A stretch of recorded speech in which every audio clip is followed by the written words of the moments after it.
इस crash test में Swift को 5 स्टार्स मिले हैं और ये टेस्ट JNCAP द्वारा किया गया है जापानीज़ मार्केट में मिलने वाली स्विफ्ट के लिए। इस क्रैश टेस्ट में स्विफ्ट को 3 स्टार्स मिले हैं और ये टेस्ट किया गया है यूरो NCAP द्वारा यूरोपियन मार्केट में मिलने वाली स्विफ्ट के लिए। और इस क्रैश टेस्ट में स्विफ्ट को सिर्फ 0 स्टार्स मिले हैं और ये किया गया है लैटिन NCAP द्वारा उस स्विफ्ट का जो इंडिया में बनी है।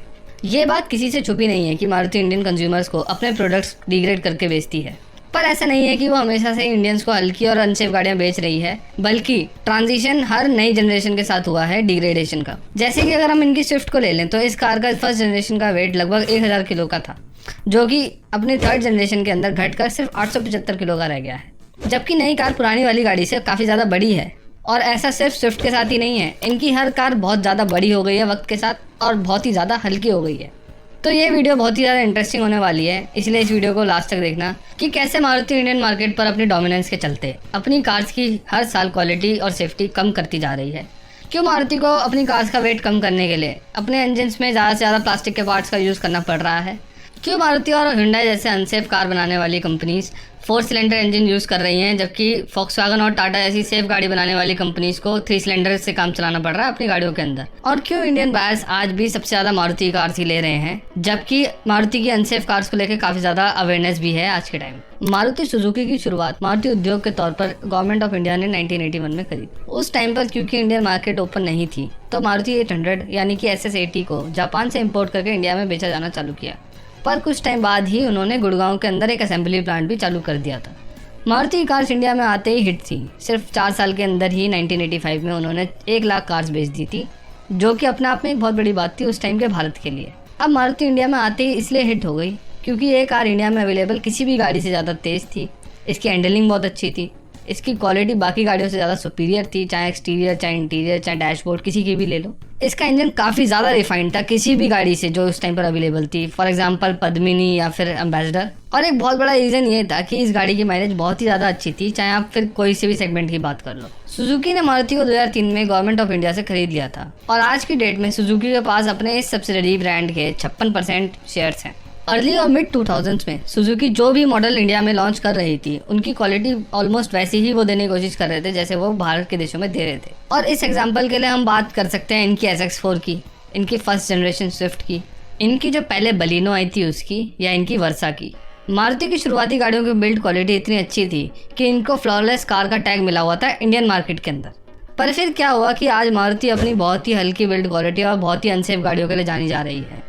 दरअसल वक्त के साथ बाकी कंपनीज ने भी मारुति को कड़ी टक्कर देने के लिए अपने काफ़ी बढ़िया मॉडल्स उतारे जो उनसे भी अच्छी बिल्ड क्वालिटी, इंजन्स और ओवरऑल अपील देते थे।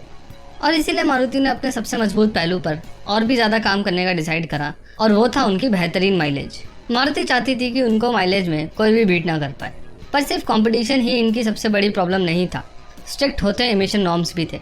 भारत स्टेज 4 2010 में इंट्रोड्यूस कर दिया गया था और अगले 7 सालों में ये पूरे देश में इम्प्लीमेंट हो गया था।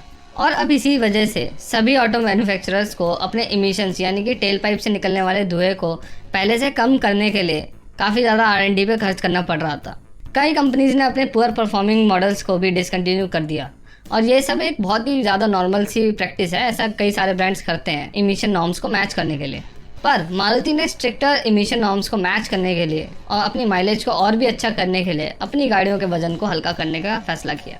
2012 के ऑटो कार्स प्रोफेशनल के इस आर्टिकल में मारुति सुजुकी के मैनेजिंग एग्जीक्यूटिव ऑफिसर इंटरव्यू देते हुए बड़े प्राउड से बताते हैं कि मारुति हमेशा अपनी न्यू जनरेशन कार्स को पिछली जनरेशन कार से हल्का बनाती है और वो अपनी इस वर्किंग फिलॉसफी को एक्टिवली हर मॉडल पर इम्प्लीमेंट करते हैं। वो बताते हैं कि कार के बॉडी शेल का वेट ओवरऑल वेट के 30% होता है और इसमें सबसे ज़्यादा स्कोप होता है कार का वजन कम करने के लिए।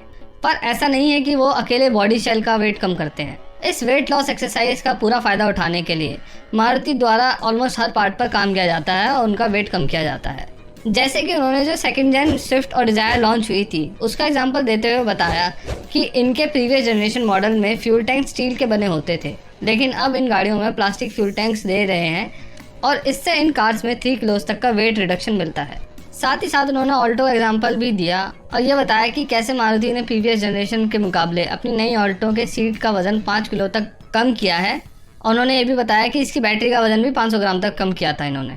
और इसी रिपोर्ट में एंड में ये भी बताया गया था कि मारुति को वेट रिडक्शन में सबसे ज़्यादा फायदा इंजन्स में प्लास्टिक पार्ट्स के यूज़ को बढ़ाने से मिलता है और बॉडी में हाई स्ट्रेंथ स्टील का यूज़ करने से। लेकिन ये जो हाई स्ट्रेंथ स्टील वाली बात है, ये मुझे अपने आप में ही क्वेश्चनेबल लगती है मारुति के केस में, क्योंकि इनके सप्लाई चेन डीजीएम एस के गुप्ता ने 2012 में ही कहा था कि कम थिकनेस वाली हाई स्ट्रेंथ स्टील गाड़ी की माइलेज बढ़ाने में और कार्बन इमिशंस को कम करने में मदद करेगी।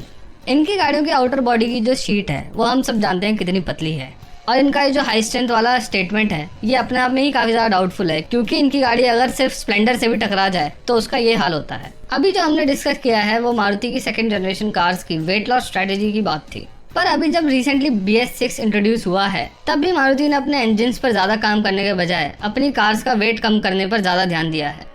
2021 में ऑटो कार प्रोफेशनल्स को मारुति के CTO ने इंटरव्यू देते हुए बताया कि वो नए BS6 को मैच करने के लिए अपने हार्टेक प्लेटफॉर्म के 5th इटरेशन के जरिए अपनी गाड़ियों के वेट को फिर से कम कर रहे हैं।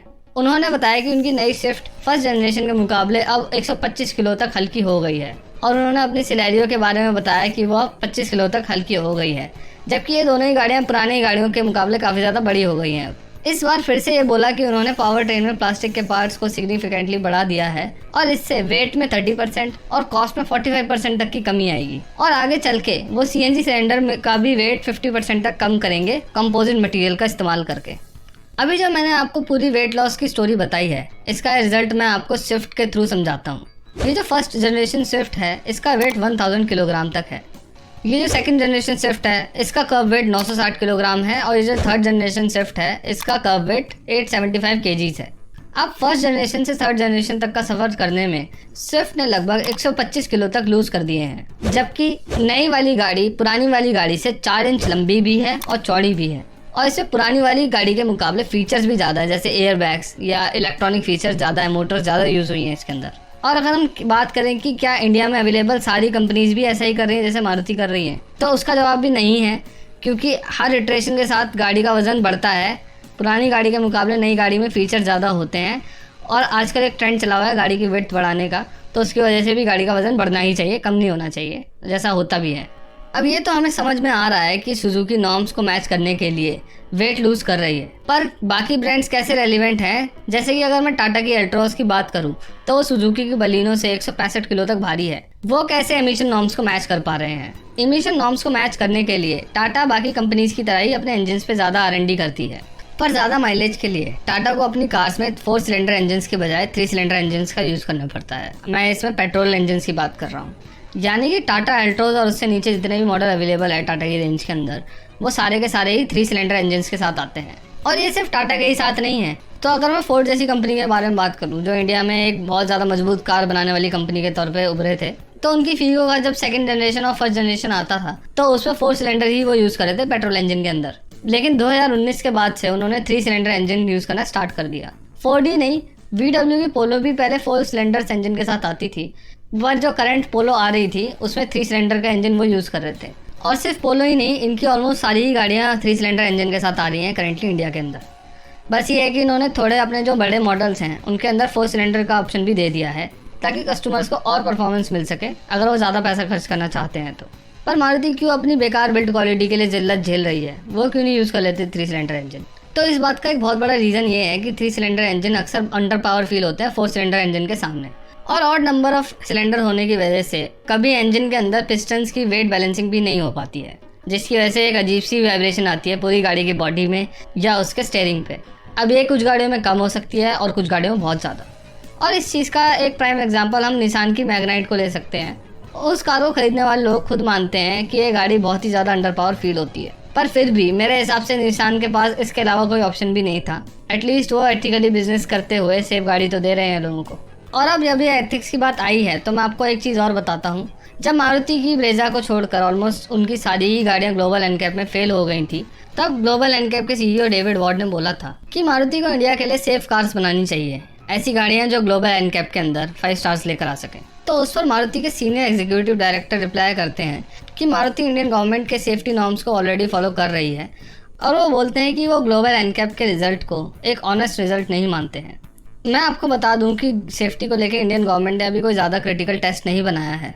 अभी जो मैन्युफैक्चरर्स के लिए सेफ्टी नॉर्म्स हैं हमारे यहाँ पर वो काफ़ी ज़्यादा बेसिक हैं, हाँ, इंडियन गवर्नमेंट भारत एनकैप लाने वाली है और मैं उम्मीद करता हूँ या तो ग्लोबल एनकैप या उससे ऊपर के सेफ्टी स्टैंडर्ड्स को सेट करेंगे।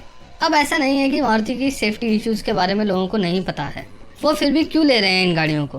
तो इसका सबसे बड़ा रीज़न तो बेहतरीन फ्यूल माइलेज ही है, जिसके बारे में मैं बता चुका हूँ वीडियो के अंदर पहले। और अक्सर ये देखने में आता है कि मारुति के जो ओनर्स होते हैं वो पहले 2 व्हीलर चलाते थे, यानी कि वो 2 व्हीलर से 4 व्हीलर में शिफ्ट हुए होते हैं और उनका ज़्यादातर माइंडसेट ये होता है कि 2 व्हीलर से तो ज़्यादा ही सेफ्टी देगी गाड़ी, और जो कि सही भी है एक बात, और इसीलिए वो सेफ्टी के साथ कॉम्प्रोमाइज़ करने के लिए तैयार हो जाते हैं ओवर द माइलेज। और एक लास्ट और काफ़ी ज़्यादा बड़ा रीज़न मुझे ये भी लगता है कि मारुति सुजुकी को लोग एक इंडियन ब्रांड समझते हैं या एक जॉइंट वेंचर समझते हैं जिसमें इंडियन और जापानीज़ कंपनी साथ में काम कर रही हैं, पर ऐसा तो कुछ भी नहीं है। जापान की सुजुकी के पास 56% शेयर्स हैं मारुति सुजुकी के, और जो इनके बाकी शेयर्स हैं वो स्टॉक एक्सचेंज में लिस्टेड है। इससे ये कंपनी एक जापानीज़ कंपनी बन जाती है जिसका एक इंडियन नाम है, और इसका इंडियन नाम इसलिए भी है क्योंकि इसके साथ एक इतिहास जुड़ा हुआ है। इंडियन गवर्नमेंट ने इसको जब 1981 में स्टार्ट करा था तो इसका नाम मारुति रखा था, और सुजुकी चाहता है कि इसके साथ ये ओरिजिन जुड़ा रहे, इससे इनकी मार्केटिंग में आसानी होती है। और जैसा मैंने पहले बताया, कई लोगों को ऐसा भी लगता है कि एक इंडियन ब्रांड है। आखिर में ये बोलूँगा कि ऐसी वीडियोस बनाने में काफ़ी ज़्यादा मेहनत और टाइम दोनों बहुत ज़्यादा लगते हैं, तो please consider subscribing this channel. अपने विचारों को कमेंट सेक्शन में ज़रूर छोड़ें और लाइक और शेयर करे बिना ना जाएं। Thank you.